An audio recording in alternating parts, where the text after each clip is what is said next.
He said it was for my own good, and then he left me there. The words still echo like thunder inside my chest. My name is Hannah Carter, and 3 weeks ago, I buried my mother. Grief was supposed to come softly, with casseroles, flowers, and long embraces, but it came like a landslide instead, pulling me under, breath by breath, and when I thought I couldn't sink deeper, my husband, David, offered what he called a healing retreat. "Just the weekend," he said. "You, me, and Emma. No phones. No noise. Just peace. Peace." The word sounded kind, but grief makes you cling to any promise that smells like safety. So, I said yes. We drove from Seattle to Olympic National Park, through winding roads that seemed to climb into the clouds. Emma, our 10-year-old daughter, hummed songs from the radio, her fingers tracing shapes on the fogged window. David looked calm, too calm, like a man who'd already made peace with something terrible. That night, the woods smelled of pine and smoke. We roasted marshmallows, laughed. For the first time since the funeral, I felt something lighter, almost human again. David kissed my forehead and whispered, "You'll thank me for this one day." It sounded like love. It wasn't. When I woke up the next morning, the fire was out. The tent beside ours, gone. The car, gone. The food, the bags, everything, gone. Only Emma's small sleeping bag beside me, and one thing left on the weathered picnic table, a folded note. "This is for the best. Trust me." At first I thought it was a joke, some twisted test. I called his name until my throat burned. No answer. Emma stepped out of the tent, rubbing her eyes. "Mom, where's Dad?" My heart stuttered. Maybe he went to get water. I lied. But the silence around us was wrong. It was too complete, too final. When I looked closer at the ground, I saw tire marks already half erased by morning dew. He hadn't gone for a walk. He'd driven away. I held the note so tight it tore between my fingers. For a long minute, I couldn't move. I just stood there, trying to make sense of it, trying to fit his words into something that didn't mean betrayal. Emma tugged my sleeve. "Mom, he's coming back, right?" I wanted to say yes. I wanted to believe that love couldn't do something like this. But the truth sat heavy in my chest. He was gone. The air felt colder now, the forest larger, hungrier, and somewhere between shock and terror, a thought rose that I couldn't silence. He didn't leave by mistake. He planned this. I looked down at my daughter, her face pale, eyes wide, and felt something shift inside me, a raw, quiet fire. If he thought grief would break me, he didn't know what kind of woman my mother raised. That was the morning everything ended, and everything began. Because love didn't save me that day. Survival did. He called it healing. It felt like a trap. Grief is loud in daylight, and louder at 3 a.m. After my mother's funeral, silence swallowed entire rooms. David started speaking softly, like I might crack if he raised his voice. He brought me chamomile, lavender, breathing apps. He deleted my calendar to ease pressure. He turned off my notifications to protect your headspace. He canceled dinners with friends to avoid triggers. Every kindness clipped another feather. At first I was grateful. I thought he was building a shelter. He was building a cage. "Stop doom scrolling," he said, taking my phone. "Stop drinking coffee," he said, as if my mother hadn't taught me to bless every morning by grinding beans. "Stop talking about her," he said. "It keeps you in the past." Then he smiled. "You'll thank me later." In bed, I lay still and watched the ceiling. Emma would sneak in the hallway with her sketchbook, drawing roses for Grandma. I told her grief is a long road. I didn't tell her some roads are paved by the person sleeping beside you. In the weeks after the funeral, David planned the park trip. "Just nature," he said. "No screens. You'll reset." He said the word reset, like I was a faulty device. On the drive to Olympic, he hummed. His hands on the wheel were steady, like a man who had rehearsed steadiness. I counted road signs the way anxious people count beads. Emma pressed her forehead to the glass and blew clouds on the window. "Grandma would have liked the trees," she whispered. "She would," I said, and my voice came out thinner than breath. The first night by the fire, David was charming. He told Emma a story about a brave girl who outsmarted a storm. He told me I looked lighter already. He tucked a blanket around my shoulders like a photo of devotion. But grief has a second sight. Behind his tenderness, I saw an outline I couldn't name, a shape waiting for an empty morning. When I found the note, the shape became a door slamming. "This is for the best," Trust me. Trust me. The two words he weaponized most. I stood in the clearing and felt my mother enter the silence. She didn't say forgive. She said, in the voice she used when the rent was late and the coffee grinder broke, stand up. So I did. Emma's hand was small, but her grip was iron. I told her we would move, breathe, ration, think. I told her storm's end. I folded the note into a square and slid it into my pocket. Evidence. Reminder. Flint. If grief is a cage, I would learn the lock. If love is a story, I would change the ending. I looked at the river threading through the trees. Rivers don't ask permission. They carve. Come on, baby, I said to Emma. We'll follow the water. Behind us, the picnic table waited like a witness. Ahead, the forest gathered itself, vast and ancient and indifferent. I took one step, then another. Every step said, not today, not to us. Every step said, Mother, see me. Every step said, David, watch me. And inside the cage, a hinge loosened. I refused to let fear teach my daughter how to breathe. The stream was our compass and our lullaby. It spoke a language I understood. Forward. I divided the morning into tasks, not hours. Water, shelter, heat, hope. Emma watched my hands like they were a map. Is Dad coming back? She asked once. The truth was a thorn. I pressed it into my palm. We're not waiting, I said. We're moving. We inventoried what remained. 2 water bottles, 3 protein bars, 1 lighter, my old compass, a useless ache where trust had lived.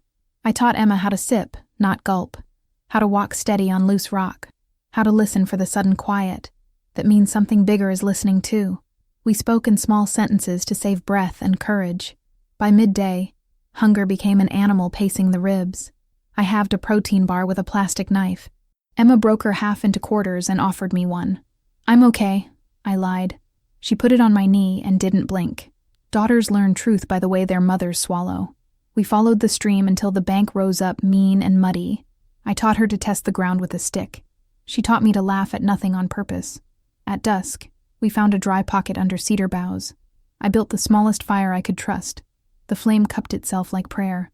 Tell me a story, Emma whispered. About Grandma. I told her how my mother worked double shifts and still braided my hair at night. How she made coffee like a blessing and said love is a verb you conjugate daily. Emma's eyes shone. She would say we're doing good, she said. She'd say we're doing enough, I answered. Coyotes sang somewhere beyond the dark. Fear tried to chew the edge of my voice. I gave it a bone. Plans for morning. We'll keep to the water, I said. We'll forage. We'll leave signs. We'll stay warm. We'll be found. Sleep in the forest is a negotiation.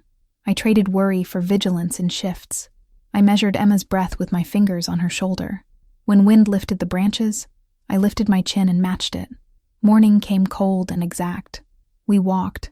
Huckleberries appeared like beads of forgiveness.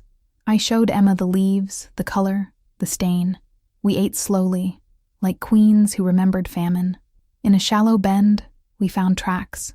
Human, old, washed thin. Proof that the world still contains strangers and therefore rescue. Or danger. Either way, forward. In the afternoon, we came to a fallen spruce bridging the current. Emma wanted to crawl. I made her show me 3 points of contact. She rolled her eyes, then did it, then grinned like sunrise. We marked bark with a small H scratched by rock. H for Hannah, for help, for hold on. I tore a strip from my t-shirt and tied it high on a branch.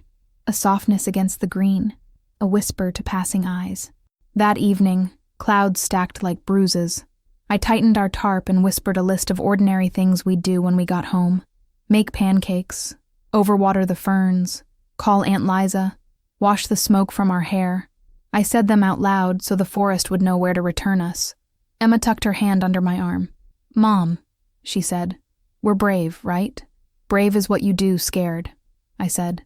She nodded like a pact. Somewhere between the creek and the dark, a promise formed in my bones. We would leave this place not as the women he tried to unmake, but as the women my mother raised, the kind who keep walking. And so day 1 became day 2, and fear learned our names, but not our rules. The storm arrived like a verdict, and I pleaded with the sky. By dawn, the air tasted metallic. Clouds pressed low, heavy with unsent letters. Emma's steps were slower, her cheeks too pale. Hunger had shifted from ache to fog. We found salal berries and a handful of hazelnuts. I cracked them with a smooth stone, careful as surgery. Emma ate and blinked hard to keep from crying. I pretended not to notice for both our sakes. The wind changed, a colder thread weaving through the trees. "Shelter," I said. "Now." We followed the stream until the woods opened on a ruin, a half-collapsed ranger outpost, ribs of wood exposed to the weather. Inside, it smelled like mold and old intentions. A rusted tin, a splintered chair, a tacked-up map brittle as confession. In a drawer, a miracle ordinary as salt. I made a nest with the sleeping bags, tucked Emma in, and set about the small, holy work of staying alive. I boiled water. I checked her forehead. Fire stitched warmth back into the air, but her skin burned. "Mom, I'm cold," she whispered, teeth chattering between sentences. I brewed willow bark tea the way my mother once taught me when flu turned winter into a tunnel. I cooled the cup, lifted it to Emma's lips, and prayed in a language made of breath. Thunder stitched the horizon shut. Rain fell like a curtain you can't push aside. The roof leaked in 3 places. I placed pots under each drip. We named them to make the sound less mean. Plink, plonk, and patience. "Tell me something happy," Emma said. I told her how my mother danced while sweeping, how she'd tap the broom like a drumstick and laugh until the neighbors laughed too. "How did she laugh?" Emma asked. "Like she knew the punchline before the joke," I said, and surprised myself by smiling. The storm deepened. Lightning drew bones in the sky. Wind pressed its full body against the walls. I counted between flash and boom, measuring distance, measuring faith. At some hour without a name, exhaustion pinned me to the chair. My head nodded. That's when I heard her. Not with my ears. With the part of me that recognizes the woman who raised it. "Hannah," my mother said, calm as tea steeping. "Breathe low. Keep her warm. Wait the worst. Move on the break." "Mom," I whispered to the empty room. "I'm trying." "I know," she answered, the way only mothers know. "You always have." I woke with a start to Emma's hand on mine. Her fever had climbed and then, thank God, softened to a shine of sweat. I wiped her face and changed her shirt and sang a song I didn't know I remembered. Morning split the storm in 2. The rain eased. The light returned with a limp. Emma slept, deeper now, and when she woke, she asked for water first. Victory, unglamorous and enormous. We waited an extra hour to make sure the sky meant it. Then I packed, slower this time, respecting the body's negotiations. We ate the last hazelnut like communion. I kissed the doorway of the ruined outpost in thanks and goodbye. Outside, the world smelled rinsed and almost kind. We followed the stream again, softer, careful not to waste the new small strength. Emma leaned on a walking stick she named Winnie. "Because it's sturdy," she said. "Because it's ours," I added.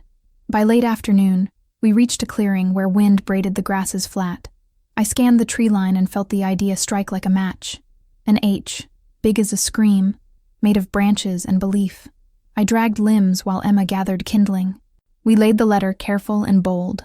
I tore newspaper from the outpost wall, a weather chart from another year, and tucked it under the sticks like a promise. When the smoke finally lifted, it ribboned upward, stubborn and gray. We stood beneath it like worshippers. "If someone sees us," Emma said, "what happens next?" "Next," I said, tasting the word. "We go home." Thunder muttered far away, a tired god rolling over. The H held its shape against the light. I took my daughter's hand, and for the first time since he left us, the future didn't feel like a cliff. It felt like a road, slick and narrow, but real. And in the hush after the storm, my mother's voice returned, soft and certain. "Good.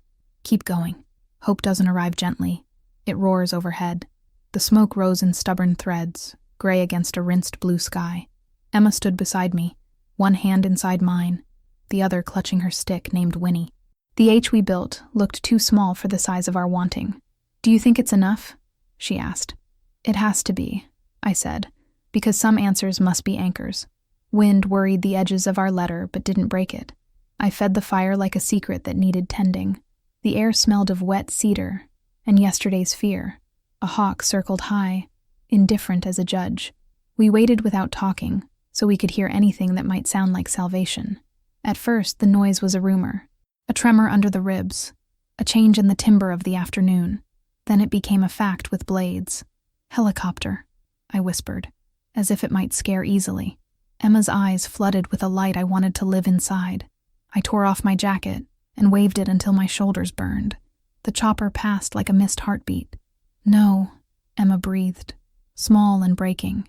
"Again," I said, raising my arms until I was sky. It turned. It turned back. It circled once, then steadied, chopping the silence into pieces we could swallow. I saw a figure at the open door, a bright vest, an arm pointing down. "They see us," I cried, and the words tasted like summer fruit. Emma laughed and sobbed at the same time, the sound children make when the night finally gives back the morning. I kicked fresh smoke from damp leaves to thicken our signal. The rotor wash flattened our hair and lifted the H into attention. A voice crackled from somewhere both near and impossible. "Stay put. We have you." Rope dropped like a lifeline with gravity. The rescuer touched down, steady as a lighthouse. Brown eyes, calm voice, a hand on my shoulder that said, "You did it." "Her first," I said, already guiding Emma forward. "Copy." He nodded, and the word felt like a blessing. Emma's mouth trembled, but her legs were sure. "Mom, I'm right behind you." Harness, click, lift. Her body rose in a cradle of webbing and noise. She didn't look away from me until the last second, and then she smiled like courage wearing a child's face. When it was my turn, the world rushed into wind and blur. The ground fell away, and the clearing became a small green proof of where we refused to end. In the helicopter, a medic wrapped a blanket around Emma and checked her pupils with the tenderness of a friend who knows your middle name. "Fever broke?" he asked. "Last night," I said, voice cracking along old fault lines. "Good," he said. "You did right." The lake below looked like glass someone had breathed on.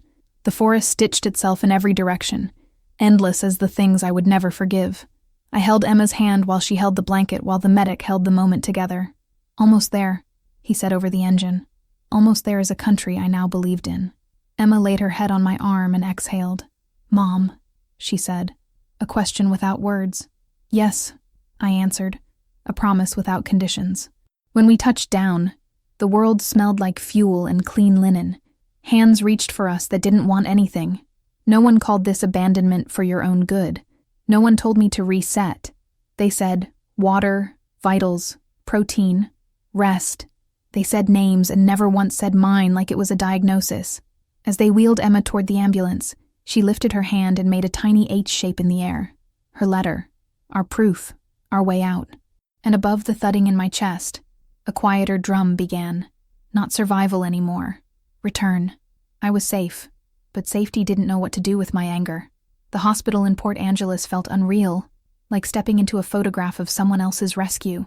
White sheets, fluorescent ceilings, a machine counting my daughter's heart as if it were money in a vault. I sat in a chair too clean for the kind of dirt we brought. A nurse with kind eyes said, "You're okay now." Okay is a small word that couldn't hold everything that happened in the trees. Emma slept with her mouth open just enough to prove rest had found her. I brushed damp hair from her forehead and tried not to imagine the clearing empty. A social worker asked soft questions. "Do you feel safe at home?" I stared at the window, at the ordinary sky, and said, "Not yet." A detective arrived with a notepad and a cup of hospital coffee that tasted like surrender. He asked about dates, the drive, the gear, the note. I said the words out loud, and heard how impossible they sounded. He wrote anyway. He had heard worse. I pulled the paper from my pocket, the edge torn where I had gripped it too hard. "This is for the best. Trust me." He photographed it carefully, as if it might bruise.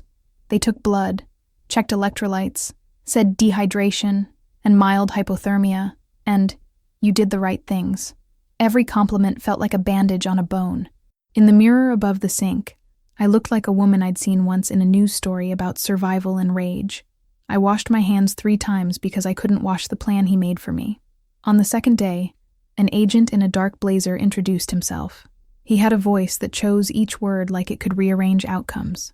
"Mrs. Carter, we're looking into possible fraud connected to your disappearance. Fraud is a cold word. It doesn't include the night air or the sound your child makes when thunder crawls across her fever. It does include signatures and timelines, and the way someone uses grief like a tool. He turned his tablet and showed me an image of the note. "This was submitted with a petition to manage your assets temporarily," he said. The room tilted, then corrected itself. "My mother died 3 weeks ago," I said. "Yes," he answered carefully. "That timing matters."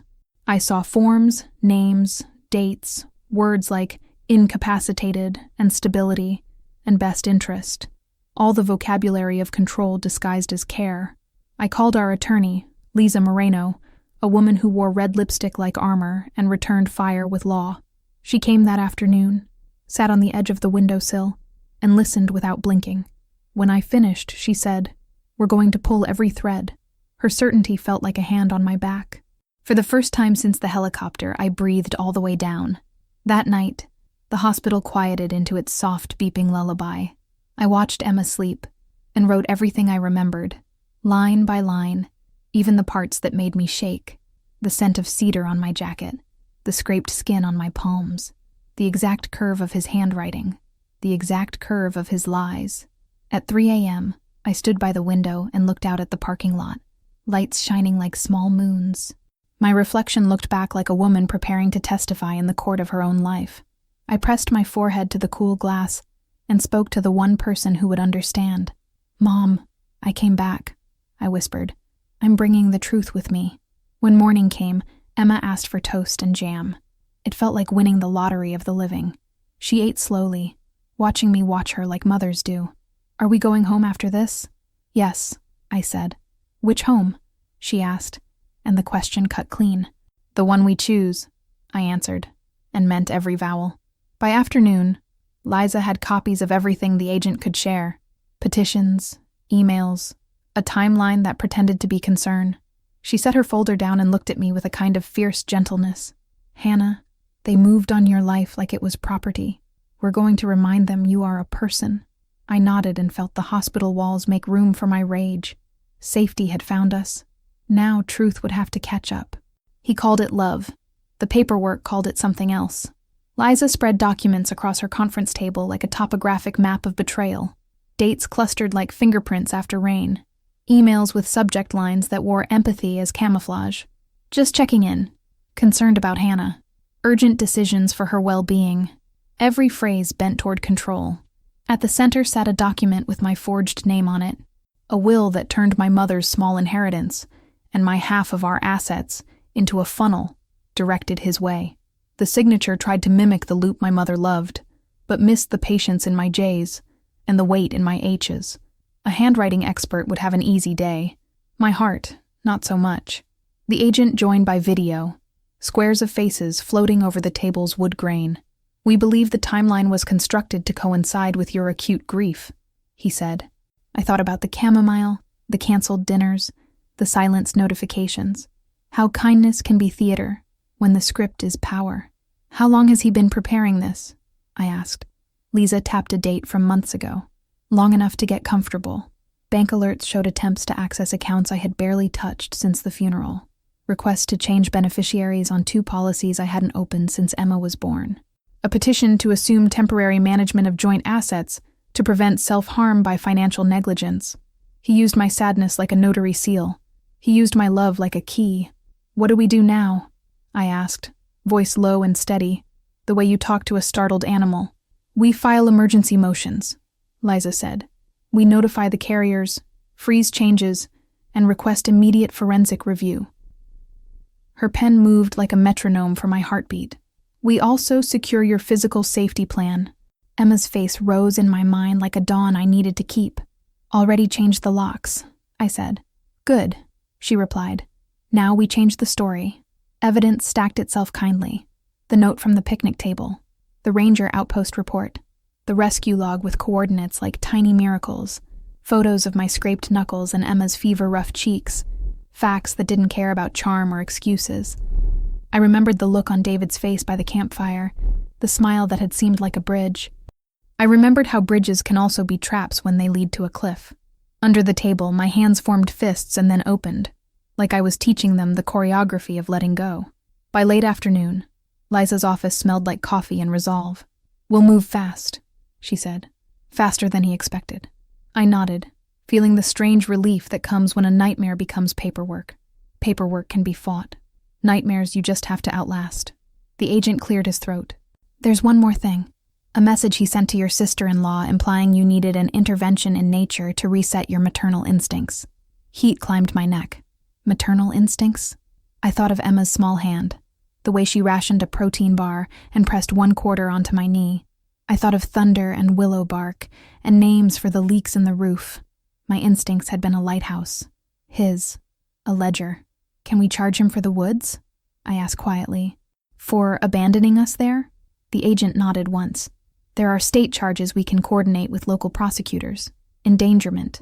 Possibly more, depending on what else surfaces. Good, I said, the word an iron coin. When I left the building, Seattle air tasted like rain and sirens and second chances. I dialed Emma's school and listened to her laugh through the receiver as the counselor handed her the phone. Hi, honey, I said. Hi, Mom, she answered, bright as a porch light at dusk. What are you doing? Drawing, she said. What? An H made of roses, she said, and my throat tightened. Grandma would like it, I managed. She does, Emma said simply, as if the present tense were a bridge we were allowed to keep. That night, I sat at our kitchen table with a pen that didn't shake. I wrote a statement in my own hand, loops and weight exactly where they belonged. I wrote what he did, what I felt, what I chose. I wrote the truth until it fit. Then I signed my name the way my mother taught me, not as permission, but as proof. The next door we would open would have a judge behind it, and this time, I would walk through first. I thought the hardest part was surviving the forest. I was wrong. The courthouse in King County smelled like polished floors and old decisions. Fluorescent lights hummed overhead, impatient. Across the table sat the man who once promised to grow old with me. Now he couldn't meet my eyes. David looked smaller than I remembered. The arrogance that had once filled entire rooms had leaked out, leaving something gray and nervous. His lawyer whispered. He nodded, and I could almost see the script forming. Remorse rehearsed, guilt rewritten. Lisa sat beside me, steady as granite. Her pen tapped twice against the table, our secret signal for breathe. The agent turned on the recorder. Mrs. Carter, can you confirm this is your husband? Yes, I said. The word tasted like iron. They played the voicemail he left before the trip. Cheerful and falsely tender. Gonna get her some real peace in the woods. Then silence. No follow-up call. No search. No police report. He had waited exactly long enough to file for control. Liza slid the note across the table in its plastic sleeve. His gaze flicked toward it, then away. This is for the best. Trust me. She asked, Is that your handwriting, Mr. Carter? He swallowed. I was trying to help her reset. By leaving her and your 10-year-old daughter in the wilderness? He didn't answer. I felt my pulse climb. Not from fear this time, but from recognition. This was the man who convinced me grief made me unstable, who told me independence looked selfish, who wrapped control in kindness until I forgot the difference. You almost killed us, I said, voice steady. He finally looked up. You were disappearing, Hannah. I thought if you faced the wild, you'd find yourself again. I laughed once, sharp and empty. You mean if I died, you'd find yourself richer? The prosecutor listed charges. Fraud, endangerment, forgery, conspiracy. Each word landed like a gavel against the lie of love. David shifted, sweat darkening his collar. When he tried to speak again, his voice cracked. I did it for her. Liza leaned forward, her tone surgical. No, Mr. Carter. You did it to her. Emma wasn't there that day. She didn't need to be. Her drawing, an H made of roses, sat in my briefcase, folded neat, like armor I didn't need to wear to feel protected. When the meeting ended, David's lawyer gathered papers with trembling hands. He didn't look back as officers escorted him out for questioning. The room deflated with his absence. Liza turned to me. You okay? I'm free, I said, and this time it felt true. Outside, rain stitched the city into silver lines. Freedom doesn't roar. It exhales. Justice doesn't erase pain. It names it. 3 months later, the trial began. News vans lined the courthouse steps. People whispered words like betrayal, survival, miracle. I walked past the cameras holding Emma's hand, her braids tight, her chin high. She looked up and said, We're not victims anymore, right? No, I told her. We're the witnesses. The prosecutor built our story brick by brick. The note, the forged will, the insurance claim, the ranger reports, the forensic handwriting match. They called it the Carter case, but to me it was just proof that grief had claws, and I learned how to use mine. David sat between his attorneys, face blank, the same emptiness he used to win arguments by silence. When the notary testified, trembling, apologizing, I felt nothing. He had already given the truth. The rest was noise. The judge's voice was calm, almost kind. There is sufficient evidence to convict on all counts. 15 years, 10 before parole. The courtroom murmured. I didn't. Justice doesn't sound like applause. It sounds like breathing without fear. Caroline, who had helped file the claims, received 12 years. My in-laws, who called it a necessary intervention, received 10 each. They looked at me as if I'd stolen something from them. Maybe I had. Their version of the story. Reporters asked for interviews, for tearful retellings and hero shots. I said no. My story belonged to Emma now, and she didn't owe the world her pain. That night, we went to the pier, bought caramel corn, watched ferries glide across the Sound. Emma threw a piece of popcorn into the water and whispered, "For Grandma." I smiled. "She's watching, baby." "She says we did good," Emma added, eyes reflecting the city lights. "She always says that," I said. When we drove home, Seattle shimmered in the rear view, a city that had seen us vanish and return. I didn't feel like a ghost anymore. I felt like a beginning. Survival isn't the ending. It's the garden you plant after. 8 months after the verdict, we moved into a small house north of Fremont. 1 story, white fence, a patch of dirt that caught morning light. The first thing we did was plant roses, deep pink, my mother's favorite color. Emma knelt beside me, her hands covered in soil.